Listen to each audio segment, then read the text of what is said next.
好，各位聽眾又翻嚟我哋兒童哲學呢個節目嘅時間啦。咁今日咧亦都係有我曾超瑜啦，亦都有梁光耀同埋劉貴標先生。咁我哋一齊都係探討下兒童哲學嘅發展嘅。咁上一集我哋提到好粗疏咁講過兒童哲學可能會有啲咩嘅內容啦。咁其實今日咧我哋都可以傾下，究竟實際上喺真係入課室啦，要教一啲小朋友嘅時候咧，其實可以點樣教佢哋咧，或者可以教佢哋啲咩嘢咧？咁其實呢個真係好重要，因為我哋一聽到哲學咧，就會諗下人生意義。咁細個就同佢講人生意義，會唔會太快咧？或者會唔會令到佢哋反而覺得好驚咧？咁我覺得其實就可以傾下究竟實際上我哋喺操作上面可以點樣教小朋友一啲關於真係一啲哲學嘅內容，而又適合小朋友嘅咧？嗱，我啊諗到嗱，我冇教過兒童哲學啦。咁我諗到啲可唔可以咁教咧？譬如話嗱，你話3年班啊咁樣啊 ，OK，咁我哋3年班。咁我哋上一集講到有例子嘅奇異啦，咁樣。咁我可唔可以教奇異一樣俾嗰啲3年班學生了解一樣嘢咧？嗱，我舉例，譬如話，我哋可唔可以揾一啲即係個字係同嘅，但係咧個意思係唔同嘅一啲事物咁樣啊？即係可能貼晒喺嗰個黑板度咁樣啊？咁啊，叫啲學生咧揾翻出嚟邊個字係同嗰啲事物對應嘅，不過意思唔同咁樣咧。OK， 咁啊，睇佢哋點樣去分辨呢個奇異咧？即係我會唔可以用呢方法？我哋由呢度入手，等佢容易去了解奇異俾一個抽象嘅概念咧。如果講起奇異，咁我哋亦都可能會聯想到定義啦咁樣。咁咧，我就試過同同學咧就係玩一啲定義嘅遊戲嘅。咁咧就最簡單就係凳啦。咁通常咧就一個班房入嚟，咁小朋友就會好乖咁坐低嘅喎，咁唔會有人坐地下啦，咁通常都會坐喺班房嘅凳裏邊啦。跟住你就會問佢點解你會坐喺一件物體上邊咧？咁佢哋會好理所當然地答，咁坐喺凳上面係啱啦，係咪？咁跟住你就問佢啦，咩叫做凳啦？咁佢哋就會答出一啲好奇怪，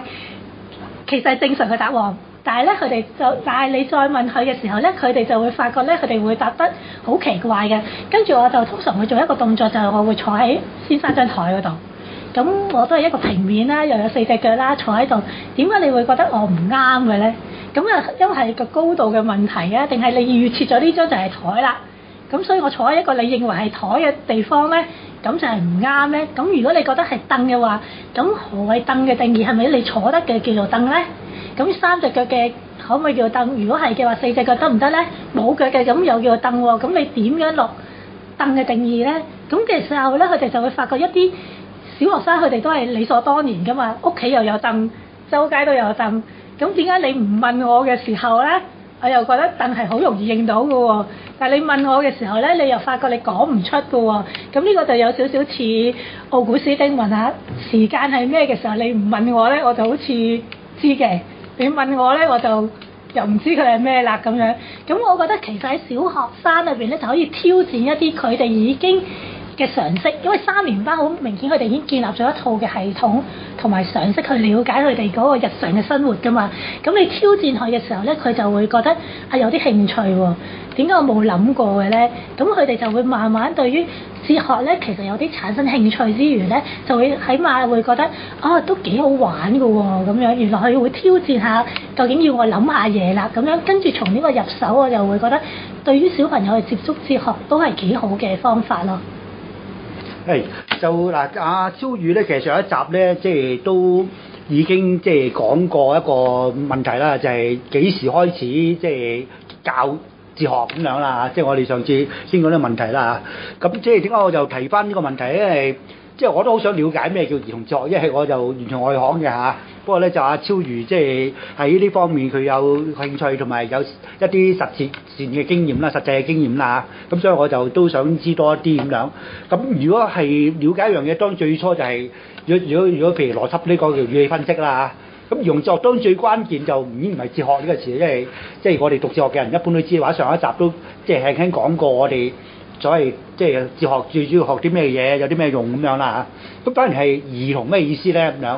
咁嗱，或者未阿超越講，即係你所了解兒童作嘅個兒童係指譬如幾多年紀啊，或者幾大，或者有啲咩特徵之前。咁我想先即係講翻上次阿超越講嘅一點就係、是，即係你覺得即係教兒童開始教哲學咧，可能同個語言有關係嘅，因為覺得即係有語言去表達，即係了解到一啲語言嘅結構咧，咁可能嗰個時候啲叫做有理性啦咁樣。咁我就啲點去諗咧，就係、是。如果咁樣唔單止分到兒童同非兒童啊，即係話非兒童意思即係可以教嘅人啦，甚至人禽之辨都得噶嘛，即係我時覺得係，即係點解？因為動物點解我哋唔可以教哲學呢啲咧咁樣？就我覺得即係同上次講話嗰個用語言嗰個有關係，即係點解我哋教動物即係教一啲好具即係通常係啲肢體動作，譬如即係教狗邊度食嘢咁樣啊，或者係即係有啲命令佢瞓低踎低之類。即係嗰啲係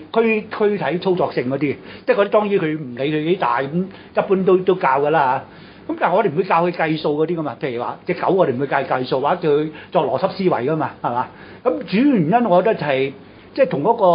語言嗰個關係，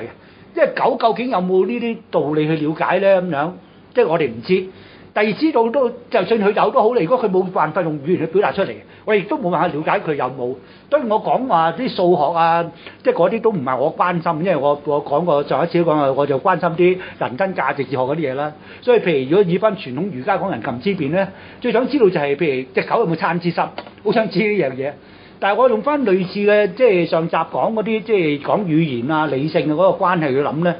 就隻狗有冇咧，即係歎之心咧，其實同佢有冇辦法用語言去表達咗出嚟，有一個好緊密關係。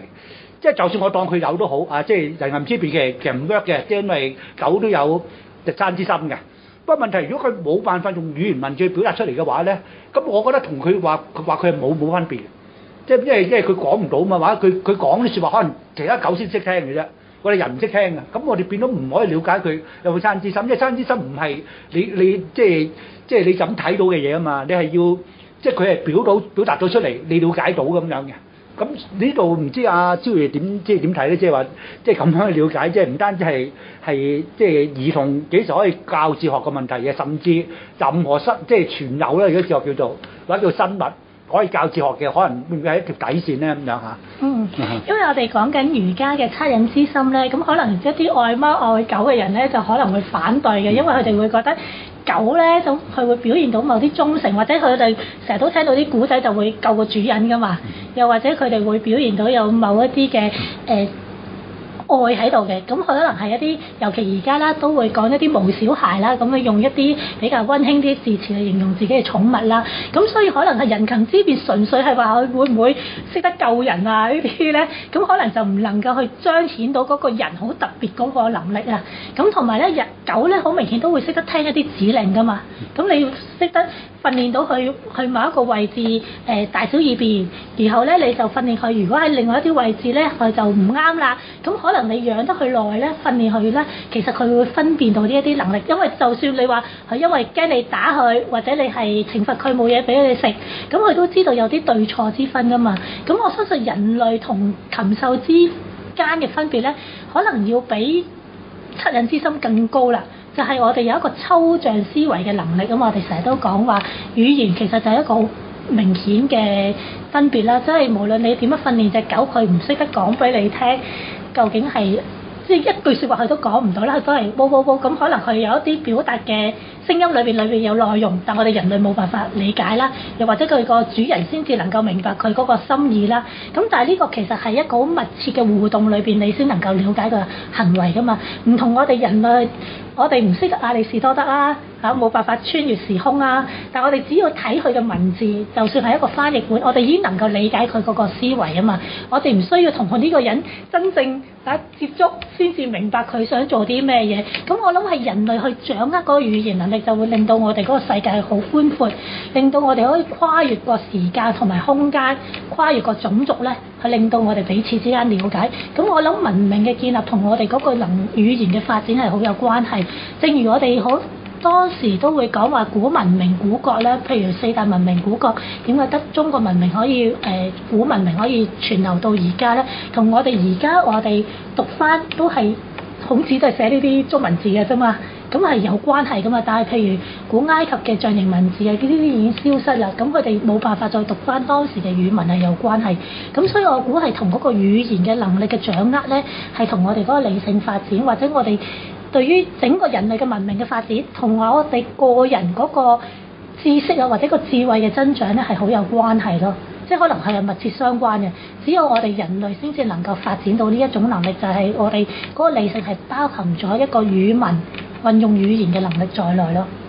嗱，點解我講嗰個即係着重嗰個語言嗰個咧？即係譬如講到啲山之心嗰個，因為呢個咧我即係可能講遠少少啦，即係而家講啲説話，即係因為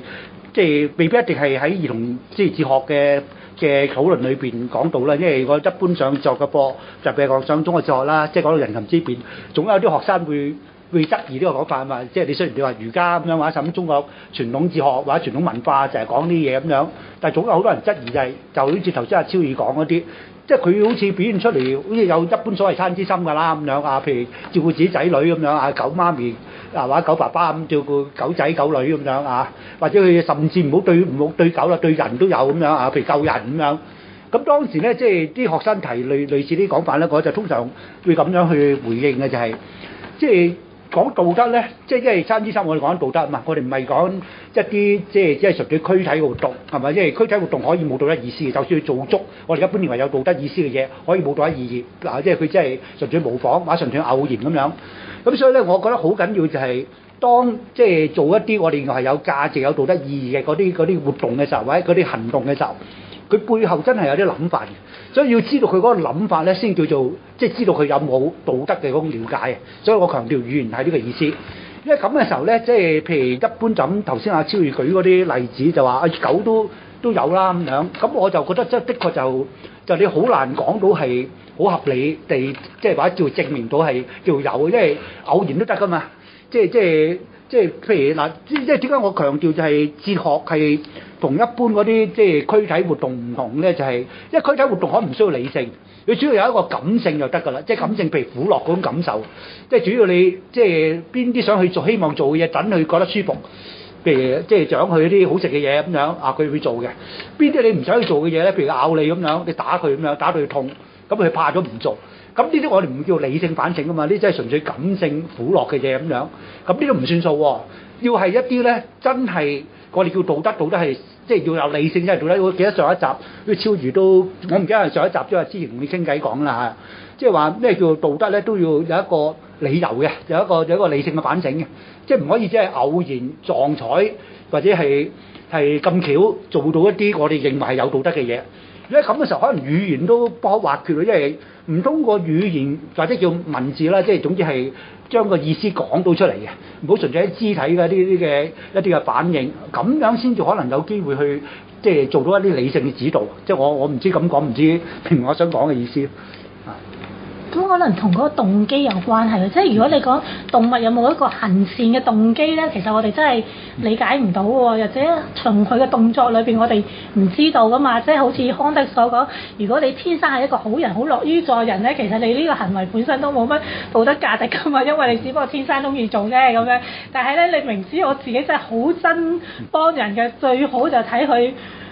跌低嘅，我就覺得哈哈哈。不過咧，因為我個理性話俾我聽咧，其實咧，幫人咧係一個道德嘅行為，所以咧其實我真係好唔想幫你，不過我都要幫你咧，咁先至為之一個道德行為噶嘛。咁所以咧，其實嗰個動機本身你個反省嗰個能力，可能先至可能展現到我哋人類一個好高嘅特質喎。咁所以會唔會係咁樣？所以我哋就即係好細個嘅時候咧，我哋真係話點解要幫同學啊？點解你要守望相助啊？因為老師會讚我咯。因為人人都係咁樣做啊嘛，咁我就覺得開心咯。咁就可能我哋就會教你只不過因為人人咁樣做嘅啫，人云亦云嘅啫咁樣。咁究竟係咪啱嘅咧？又或者你覺得開心嘅嘢，咁可能有一日你受到傷害嘅時候，你就會覺得幫咗人之後，原來人哋仲冇報答我嘅，仲要背後中傷我嘅，咁你就覺得你個回報唔值得啦。咁嘅時候你就可能會質疑你自己呢啲行善嘅行為咧係冇價值嘅。但係咧，如果我有一個理性嘅理由，話俾我聽咧，就算人哋點對我，我都有一個行善嘅動機。咁所以咧，我行善咧其實係有一個理性嘅支持嘅。咁會唔會係細路仔嘅時候，我哋可以話到俾佢哋聽咧咁樣？嗱，咁又翻個問題啦，究竟幾多歲嘅細路仔我哋可以進行呢種兒童哲學嘅教育咧？嗱，點解會咁講？因為阿里所其實講過咧，佢話你對於我又唔好記得佢有冇明確講幾多歲。總之話兒童啦。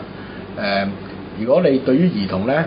你嘅道德教育係唔係同佢講理由嘅，係幫佢培養一啲良好嘅習慣。到你再大啲啦，可能到青少年啦，我估咁咧，你就可以同佢講理由啦。好啦，咁但係咁又好似同我哋嗰個頭先講兒童哲學，我哋話阿超如話3年班可以教啦咁樣啊？咦，咁我估3年班對於阿里士多德嚟講，其實都係兒童嘅喎。咁如果可能時代唔同咗，我哋進步咗啦，而家我哋可以早啲講理由啦。咁呢一點可能同阿里士多德嘅睇法有啲出入喎。咁或者我哋幾多歲先真係可以講到道德上嘅理由咧？而嗰啲兒童係會明白嘅咧？我問得學術性啲啦，即係唔叫學術性，就係一般比較荒謬啲嘅問法咧，就係譬如喺一啲兒童教育嘅嗰啲經典啊，或者即係啲注述方面，有冇對於兒童即係嗰個年紀啊，特別係年紀啦，有冇咩界定咧咁樣？有冇落啲界定咁樣咧？仲有一點，因為頭先我提過兒童教育，我哋講過語言啦，我哋講過思考啦，咁而家我哋涉及到道德啦，咁其實仲有好多範圍㗎嘛，範疇㗎嘛。咁究竟超如會講啲咩範疇咧？喺兒童哲學嗰度？首先我同意你頭先講常識嗰個建立咧，即係亞里士多德講我哋建立到良好嘅即係習慣嘅時候咧，其實嗰個同人格嘅培養好有關係㗎嘛。即係如果你連呢個基礎可能亞里士多德認為咧呢個基礎都冇嘅時候咧，你其實連發展理性嗰種能力可能都會有少少缺失嘅。咁我估可能喺尤其去嘅年代咧，當然我哋同亞里士多德其實有好多好相似嘅地方嘅，我覺得，只不過可能我哋而家真係太進步啦！啲小朋友咧，即係而家2歲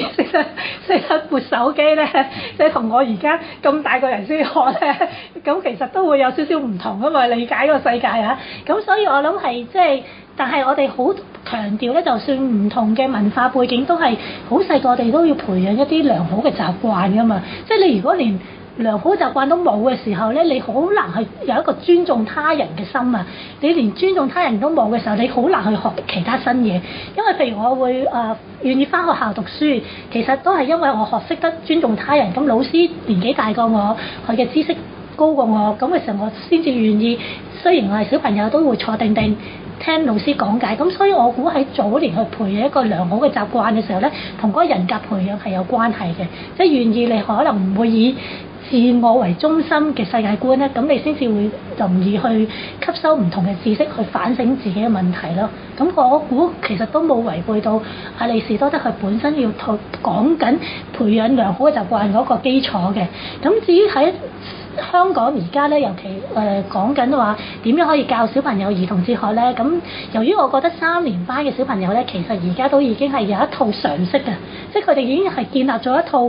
自己嗰套諗世界嘅方法㗎嘛。尤其即係操控語文嘅能力係有一定嘅程度啦。無論你讀寫啦，又或者佢哋接觸嘅新聞啦，尤其而家小朋友都識得上網㗎嘛，有手機㗎嘛，唔係我哋以前咁樣淨係去圖書館睇書㗎嘛，或者係睇爸爸媽媽講俾你聽㗎嘛。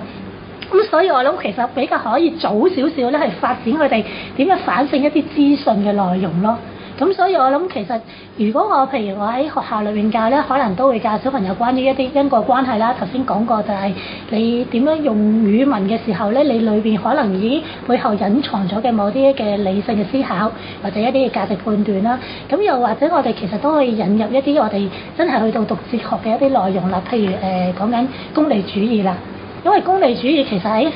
小學裏邊，我覺得都可以做到嘅。譬如我哋講緊點解要守秩序，點解要維持課室嘅秩序係啱嘅。咁當然你話學生就應該守秩序啦，咁可能佢就會反問點解㗎嘛。咁其實你就可以用一個功利主義嘅方法，就話如果你唔守秩序，咁其他人守秩序，咁你梗係覺得好開心啦。咁但係如果全班人都唔守秩序嘅時候，咁其實你冇乜着數㗎喎，因為你又唔會喺從中覺得自己好標奇立異，跟住大家都破壞晒嗰個環境嘅時候咧，其實可能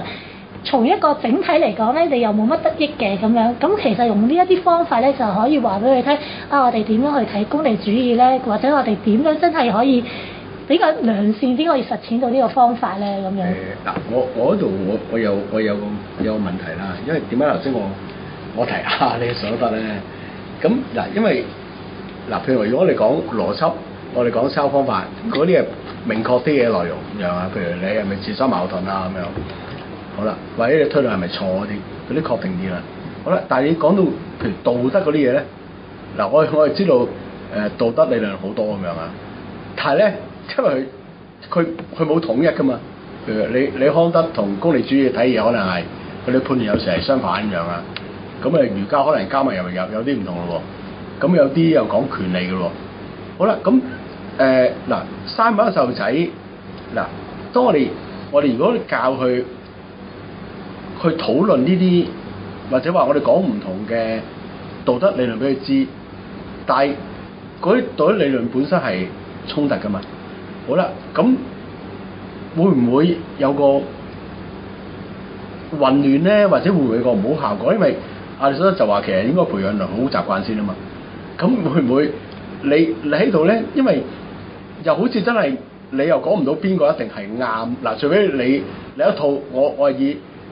我覺得道德教育咧應該以儒家做一個基礎係最合理咁樣。咁譬如可能你可以 justify 呢樣嘢啦。如果唔係，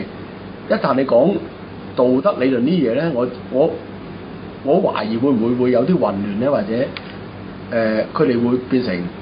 無所適從咧，或者咦其實道德係咪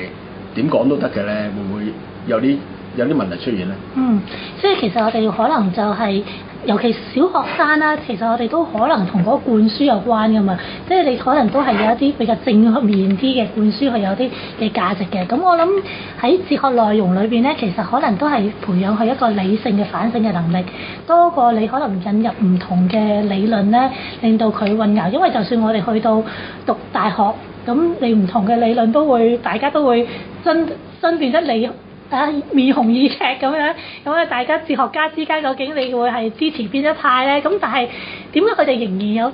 一派唔會俾另外一派消亡咧、消滅咗咧？咁其實就因為佢哋可能都描述咗某啲世界嘅現象噶嘛，又或者佢嗰套理論都係某啲情況底下佢都係有 work 噶嘛，咁我哋先至會發覺佢有討論嘅價值，或者佢仲有存在嘅意思咁樣。咁所以我估喺細路仔嘅時候咧，當然可能我哋會引入有啲一啲內容嘅，好似頭先講功利主義啊，或者最大化原則，但係嗰啲其實可以具體地變成一啲比較係正面啲嘅一啲價值嘅。咁譬如我頭先講嗰個例子就係、你唔破壞課室嘅秩序，咁可能就係因為咧呢個並唔係因為純粹係話一個指令咁簡單，而係因為咧其實你喺即係你遵守行為本身咧，其實如果人人都遵守行為裏邊，其實係帶嚟一個整體嘅和諧嘅。咁你可能從呢個方面入手咯，又或者你將自己如果做好，你又希望人哋做好嘅時候咧，咁大家都可能喺一個比較好啲嘅學習環境裏邊學習啦咁樣。咁其實就可以引入一啲唔同嘅情景咯。尤其我覺得小朋友咧一定要有情景咧，佢哋先至比較容易掌握一啲抽象嘅概念嘅。咁所以通常我都會同佢哋睇下卡通片啊，等佢哋代入一啲情景嘅角色裏邊咧，咁佢哋就會諗究竟係點樣咧？咁其實我會發覺咧，最大嘅問題咧就係你講一啲價值嘅判斷咧，通常我哋睇電視，我哋都會識得分好人壞人噶嘛。咁你都會，你問親小朋友或者問親大人咧，你都會覺得哎呀咁樣做係唔啱㗎。但係現實世界裏邊咧，我哋又成日都會做埋啲唔啱嘅嘢㗎喎。咁其實我諗成個哲學訓練我哋就係點樣將理論套入去現實世界裏邊運用到出嚟咧？其實就係正係無論係兒童哲學又好，或者係我哋哲學教育裏邊，其實係希望做到嘅嘢就係唔係只係留意一啲理論上面嘅討論咯。究竟點樣可以將一啲我哋學到嘅嘢應用喺我哋嘅實際生活裏邊咯。係梁光耀頭先講嗰個問題咧，即係我覺得就即係又可以闊一啲嘅，即係唔限於淨係用教育嘅，譬如道德教育咁樣啊，德育咁樣係一咩回事咧咁樣。頭先佢帶出一個好有即係值得我哋思考嘅問題，就係即係我哋話道德教育究竟係教啲乜嘢叫做道德教育咧？咁樣係教某一啲作家嘅某一種觀點或者某一派觀點，即係話有所謂共通嘅，所有嘅學派都會接受嘅一套道德教育。似乎即係梁光耀可能佢想帶出個問題就係、咦，道德教育究竟教啲咩先叫做道德教育咧？咁樣嗱，我覺得呢個問題咧就相當複雜。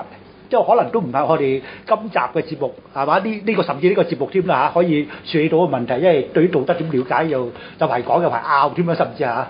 咁但係我有時咧又有一個講法諗法，又覺得同頭先或者一路